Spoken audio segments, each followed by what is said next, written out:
Baik, selamat pagi, salam sejahtera untuk kita semua. Terima kasih atas perhatiannya. Jadi pada pertemuan kita yang selanjutnya, pada pertemuan kita yang ke-6, kita akan membahas ke bab selanjutnya, yakni di bab 3. Boleh kalian lihat di buku PDF yang Bapak bagikan di kalian kemarin. Jadi kita akan mulai masuk ke bab teknologi informasi dan komunikasi.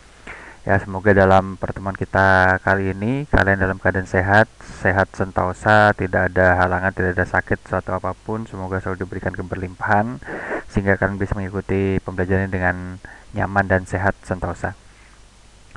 Ya, anak-anak yang Bapak banggakan. Jadi pada pertemuan kali ini ada peta konsep di mana nanti kita akan membahas secara luas, secara menyeluruh bahwa teknologi informasi itu tidak hanya mengenai teknologi saja yang seperti kita bahas kemarin di pengetahuan secara umum mengenai informatika. Nanti dari TIK atau teknologi informasi komunikasi ini akan ada pembelajaran tentang integrasi konten aplikasi perkantoran. Nah, dari integrasi konten aplikasi perkantoran ini akan ada subnya lagi, di mana ada sub dari object linking dan embedding, ada fitur integrasi pada aplikasi, ada fitur cut, copy and paste.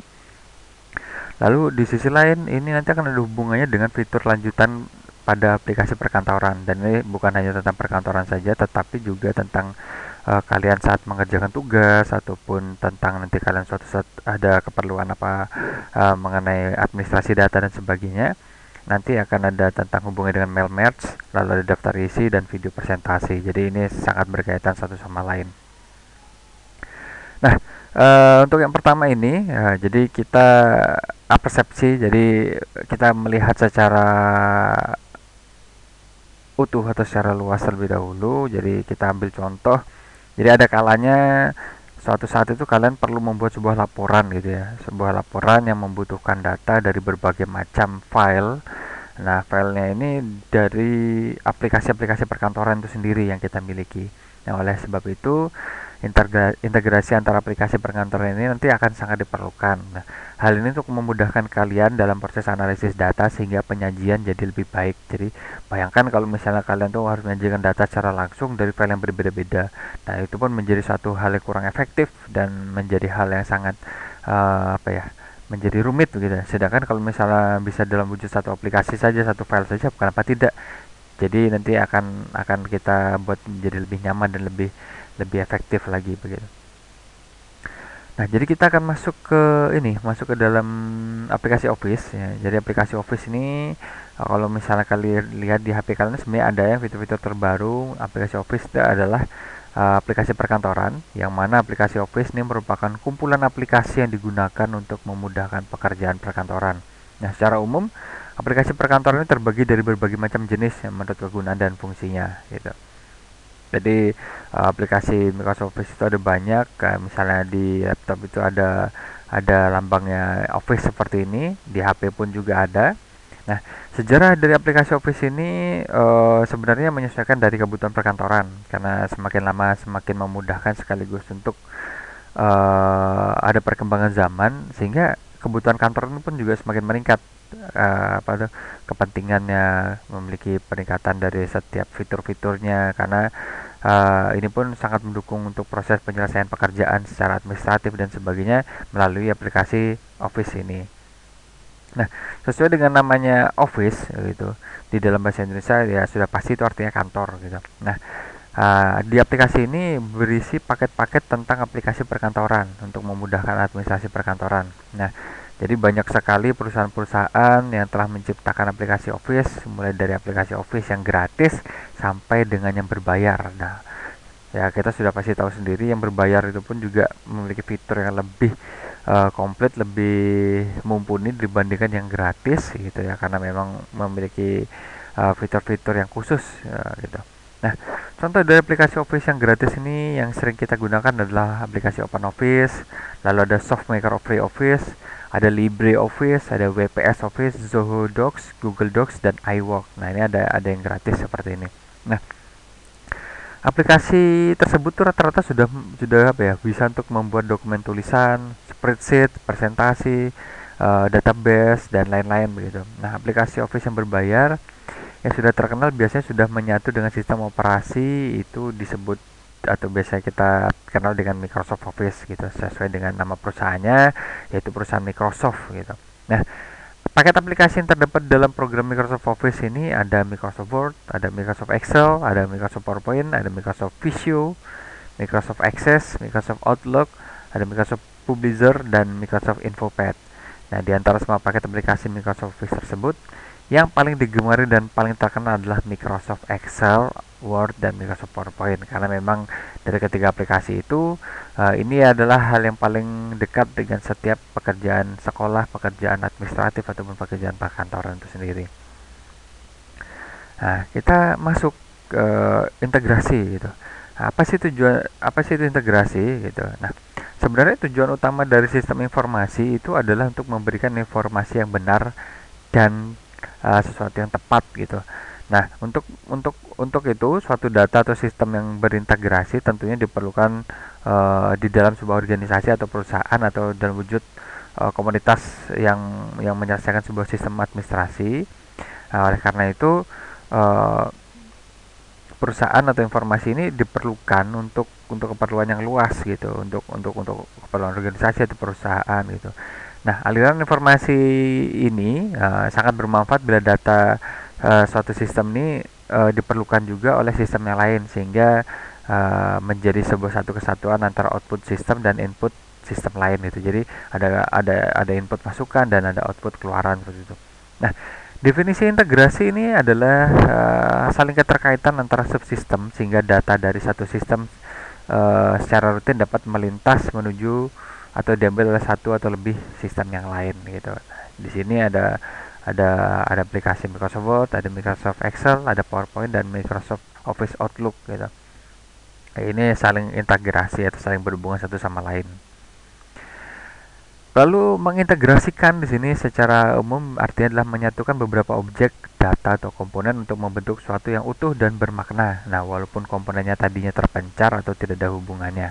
Ini arti dari integrasi. Lalu pembagian dari integrasi ada dua macam. Yang pertama ada integrasi data. Apakah itu integrasi data? Integrasi data adalah sebuah proses menggabungkan atau menyatukan data yang berasal dari sumber yang berbeda dan dilakukan untuk mendukung manajemen informasi serta mendukung pengolahan data menjadi informasi yang lebih baik atau lebih sempurna. Lalu ada integrasi sistem atau integrated system adalah rangkaian proses untuk menghubungkan beberapa sistem komputerisasi dan software aplikasi baik secara fisik maupun fungsional. Nah, di situ ada ininya. Ada apa ya, pengertian secara integrasi, ada dua aspek, ada dua pembagian integrasi, yaitu integrasi data dan integrasi sistem. Lalu untuk manfaat integrasi yang pertama adalah satu sumber utama gitu. Nah, satu sumber utama ini maksudnya seperti apa gitu. Jadi selama ini mungkin tuh kita tidak sadar ya kalau ada banyak waktu yang terbuang hanya untuk mencari data atau informasi dibutuhkan untuk menyelesaikan masalah gitu. Nah, tentu saja ini dikarenakan karena kita harus mencari data di berbagai sistem yang tersebar gitu, karena perbedaan data gitu jadi tersebar dari berbagai macam divisi, misalnya juga di dalam perusahaan gitu.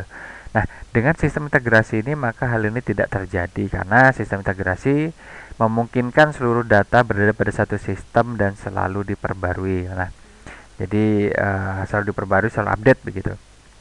Lalu yang kedua ada database tertata rapi gitu. Nah, database tertata rapi ini adalah data dan informasi. Data yang tertata itu menjadi lebih mudah diakses karena kerapian datanya itu, sehingga menghemat waktu, dapat menekan biaya operasional. Jadi kalau misalnya database kita rapi, itu akan membuat satu perusahaan itu akan lebih unggul dari perusahaan lain, karena perusahaan yang memiliki integrasi yang baik itu sudah pasti akan mendapatkan kemudahan dalam pekerjaan gitu. Jadi informasi yang dibutuhkan menjadi lebih cepat daripada perusahaan yang mungkin tidak terlalu mengedepankan integrasi ini, database yang secara rapi. Lalu yang ketiga, manfaat yang ketiga tuh user interface-nya itu lebih konsisten. Nah, jadi dengan menggunakan single platform yang mengintegrasikan seluruh sistem, maka kita sudah pasti akan memiliki komputer yang terhubung dengan sistem integrasi yang memiliki user interface yang sama. Nah, ini sangat penting karena ya memang untuk menyingkat proses adaptasi ya, karena menjadi lebih simpel, lebih lebih efektif gitu. Sehingga kalau misalnya user interface-nya bisa dipermudah gitu, ini akan mempermudah pekerjaan atau sistem-sistem yang kita gunakan. Nah, di sini ada 4 cara mengintegrasikan aplikasi. Nah, yang pertama ada pemanggilan prosedur atau function. Nah, di sini aplikasi yang dilayani harus menyediakan mekanisme agar bisa dipanggil oleh aplikasi lain. Lalu ada messaging, yaitu aplikasi yang saling terhubung untuk satu sama lain dengan bertukar pesan.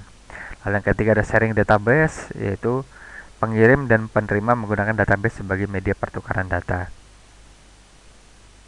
Pengirim menaruh datanya ke suatu tabel di database untuk kemudian dibaca oleh penerima. Lalu ada file transfer, yaitu mekanisme yang format file atau struktur data di dalamnya sudah ditentukan. Demikian juga dengan lokasi penyimpanan file dan aturan penanamannya.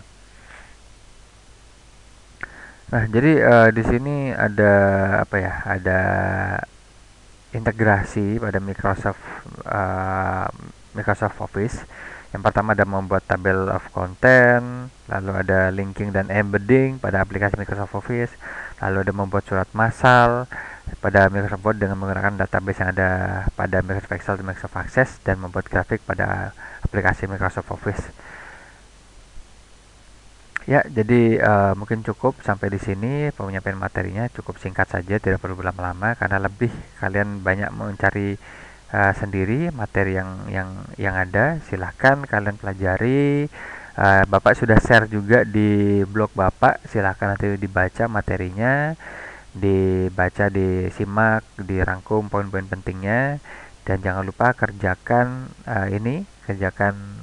pertanyaan ini, lalu nanti dikirim di Google Classroom masing-masing. Oke, cukup sampai di sini. Bapak tutup dengan salam berbahagia pada kalian semua. Semoga kalian bisa semangat belajar, tetap jaga kesehatan, jaga protokol kesehatan. Semoga kalian tetap berada pada koridor-koridor kesehatan sehingga kalian tetap belajar dengan semangat. Terima kasih, sampai jumpa pada pertemuan yang akan datang.